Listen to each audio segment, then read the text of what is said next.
Занаетот е златен е изрека во која има многу вистина. Од секогаш Велешани биле добри занаетчии, признати и барани. Како средиште со богат пазар, крстосница на трговски патишта, Велешани умешно ја користеле својата местоположба и во своите дуќани им нуделе разни занаетчиски услуги на патниците, намерници и пазарџиите.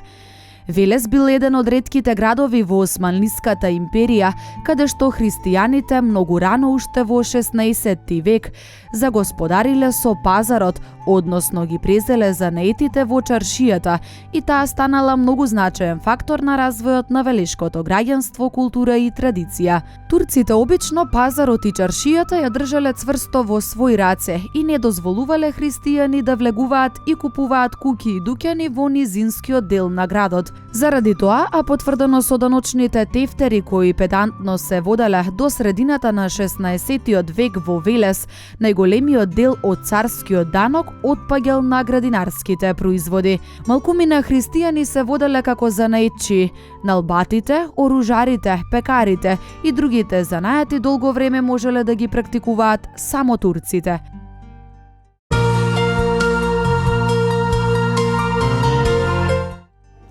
Овој наш серијал Минато, сегашност иднина се занимава со занаетите кои што долго време обстојувале во Велес. Дали ќе може да ми кажете нешто повеќе за занаетите кои што се развивале во Велес, секако од ваш агол? Да.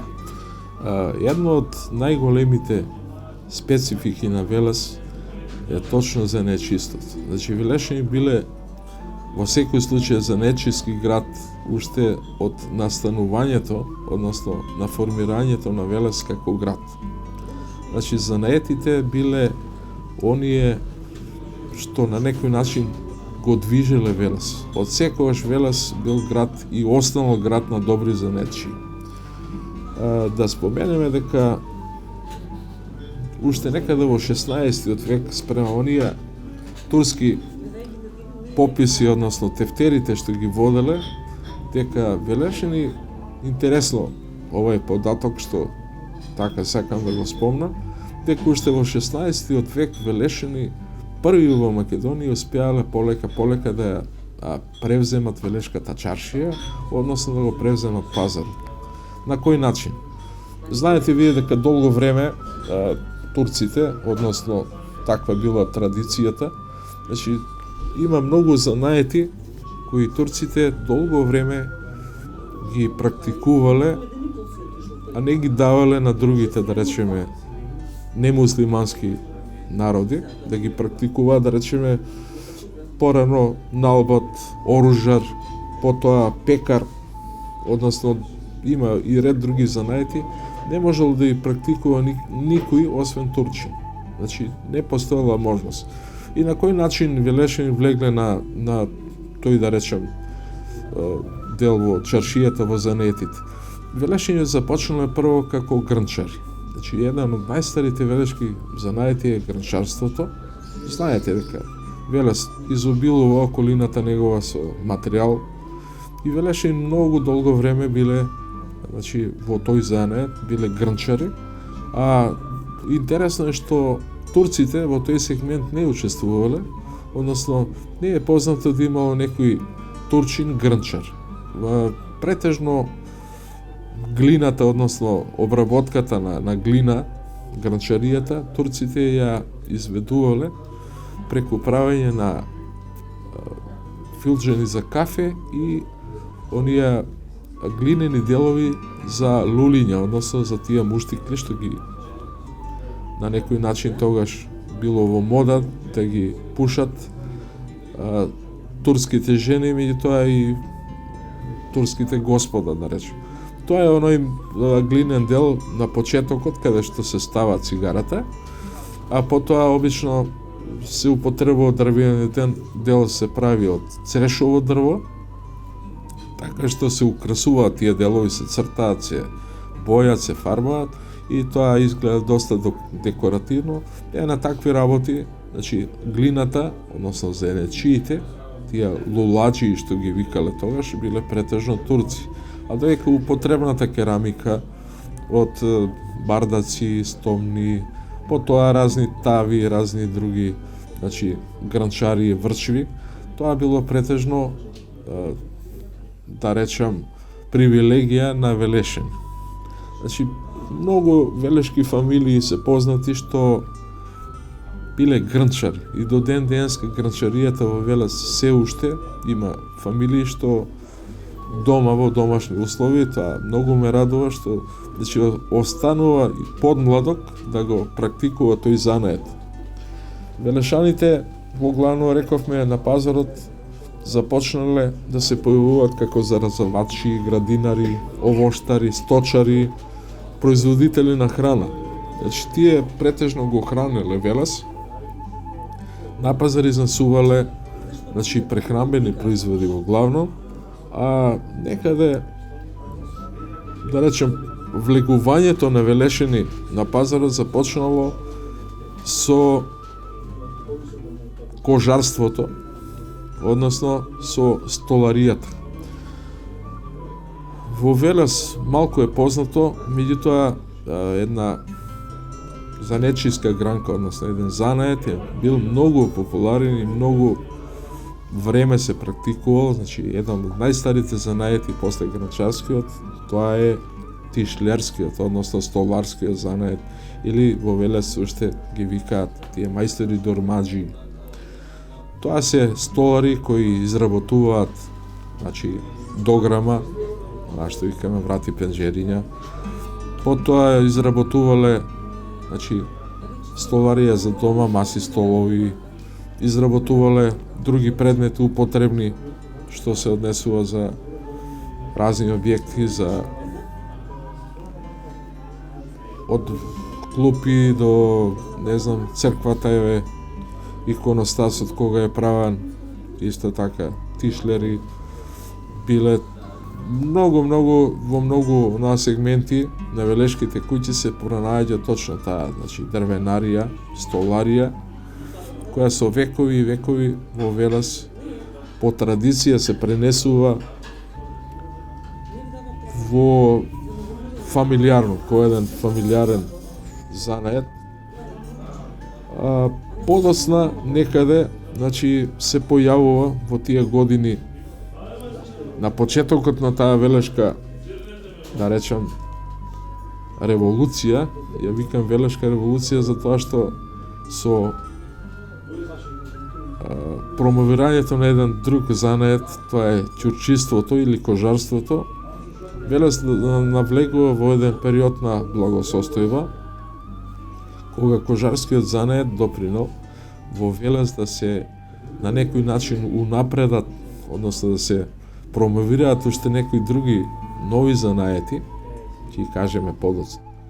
Ќурчиството, односно кожарството во Велес започнува некаде пред подемот негов, започнува околу 829 година. Зошто е значена оваа година, зошто ја кажувам? До тогаш турската војска, значи, била составена од два рода, односно од Баши Бозлук и од Јаничари.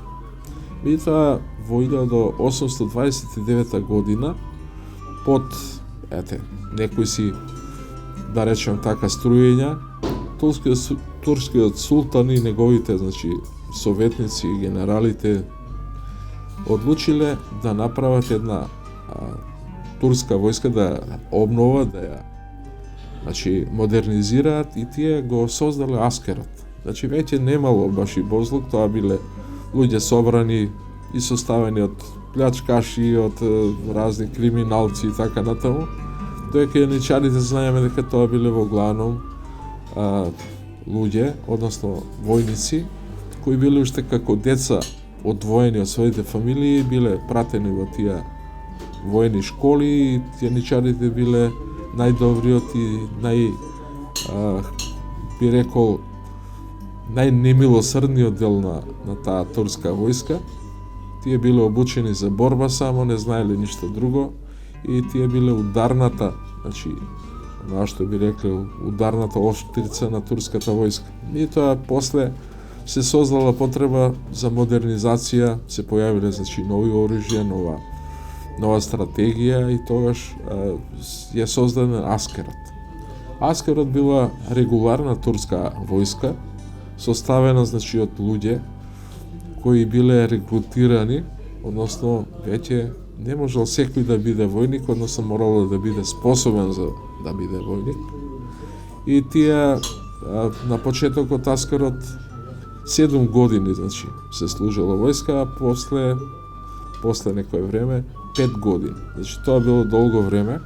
Меѓутоа тој Аскер бил веќе стациониран во касарни, бил опремен со најразличити, значи со најразличите војна опрема која морале да ја направат сепак за нечи. Значи тоа се појавиле повеќе занаети, поврзани претежно со опремувањето и одржувањето на опремата на турската војска.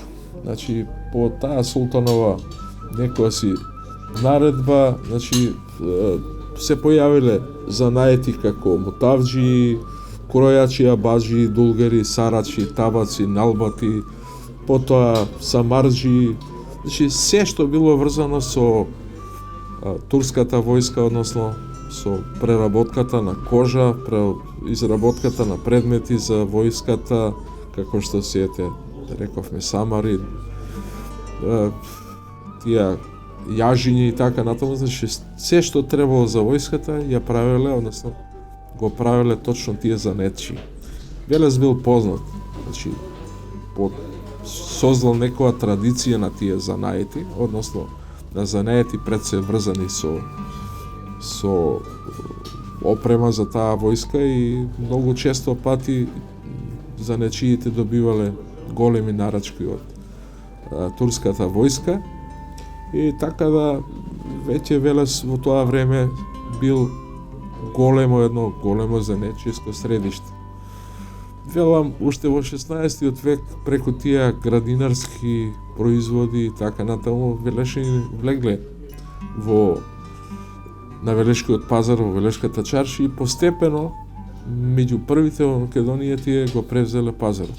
Знаете дека долго време турците не дозволувале во Велешката чаршија, пример, христијанин да купи дуќан или да биде некој занаети, ги претежирале претежно турци, евентуално евреи, така што велешаните полека, значи навлегувале во тој сегмент и на крај спрема овие податоци што ги имаме, значи на крај во Велес спрема турските оние тефтери се познати дури 47 занаети кои се практикувале во Велешката чаршија.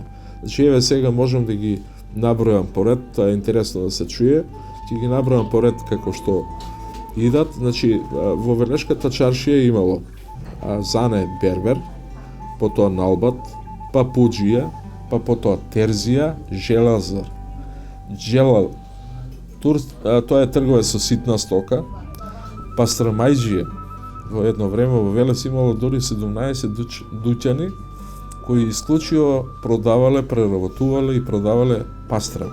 Значи, затоа Велешката пастрама е поврзана и со таа наша пита пастрамајлија. Потоа имало мејанџија, самарџија, грнчар, кожувар, светјар, којумџија, ситничар, градинар, мостар, сапунџија, бостанџија, вавчованџија, заразавачија, житар, солар, бакал, сарач, опинчар, атар, тоа е произведувач на ситна галантерија, табаканџија, штавање на кожи, потоа имало посебен занает медар, значи производител на мед, би имало дограмаџија, валавџија, колар, казанџија, дзидар, млекар, анџија, мутавџија, правење на вреќи, гајтанџија, цревар. Ево, ова е многу интересно занимање која произлегло, односно во Велес е врзано точно со кожарската индустрија, односно со колењето на стока.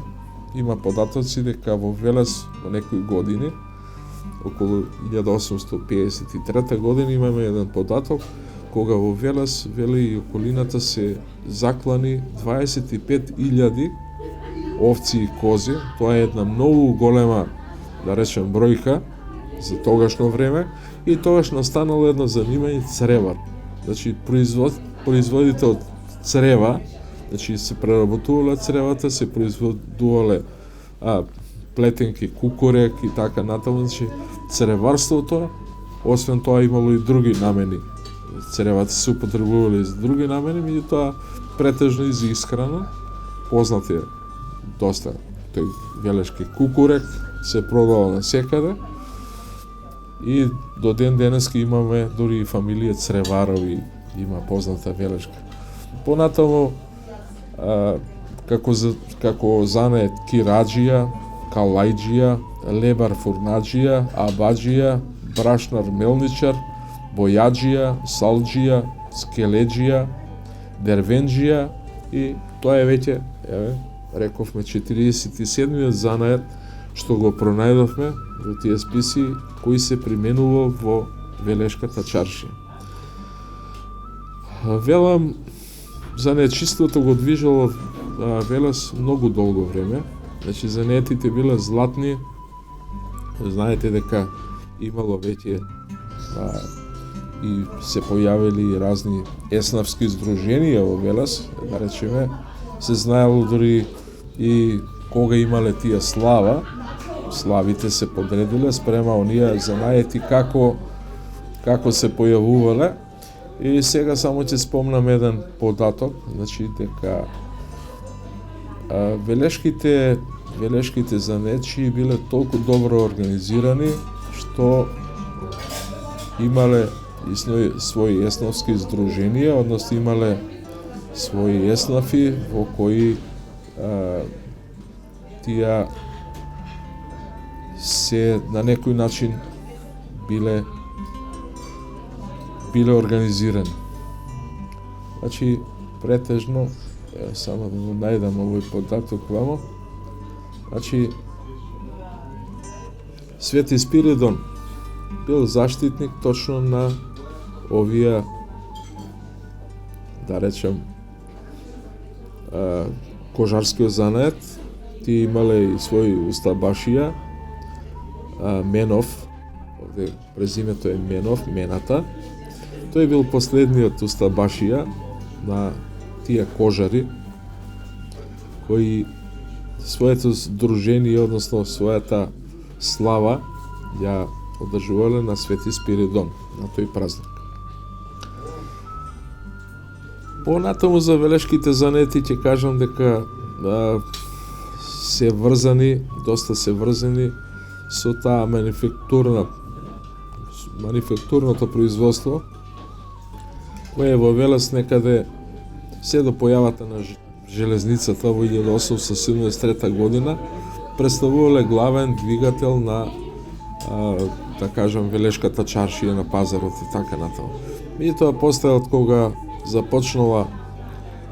се појавила железницата во Велес, после 1873 година, нагло преку железницата биле донесени, односно се појавиле разни индустријски стоки тука, кои биле многу поконкурентни, поевтини, и така што велешките занаети започнале да пропаѓаат, односно Велес почнал како град, како занечиски град да опаѓа.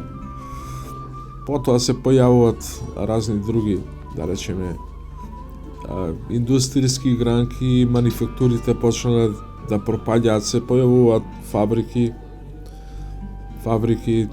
да речеме, за преработка на тутун во Велес. Потоа се појавува маслодајна како една фабрика за производство на зејтин.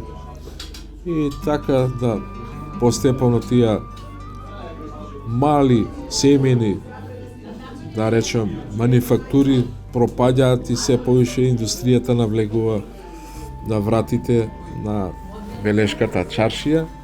Изумираат доста занаети со појавата веќе на да речем современите начини на производство, на индустријските начини на производство. Велес не можел да се носи и претежно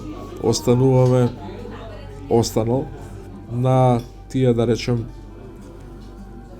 претежно земјоделски производи.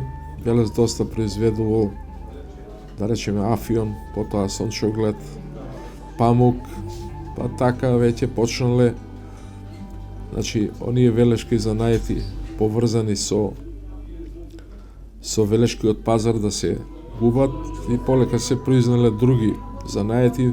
Во Велес од занетите останал, значи, кожарскиот занает. Димко Митрев се уште работи како фабрика, значи прераснал во една индустријска гранка. Потоа едно време исто така имаше една фирма, тоа е Тапетар по велешки. Тоа беше исто така една работилница во која се произведуваше и дограма и намештај. Ние малку постарите знаеме, тоа е на влезот на паркот сега, на местото каде што е спортската сала, тука беше. И исто така Киро Чучук, еве да го споменеме сега, наредна година треба да почне повторно да работи.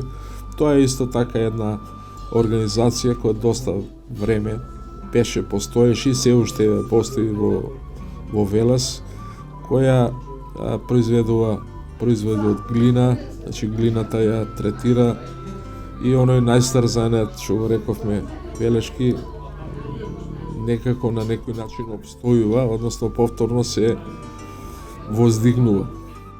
Овие занаети се директно препишани од турските тефтери, кои пак да споменеме, многу педантно се воделе од страна на турските писари, а се со цел да се знае кој колку давачки треба да даде за царинската каса на султанот.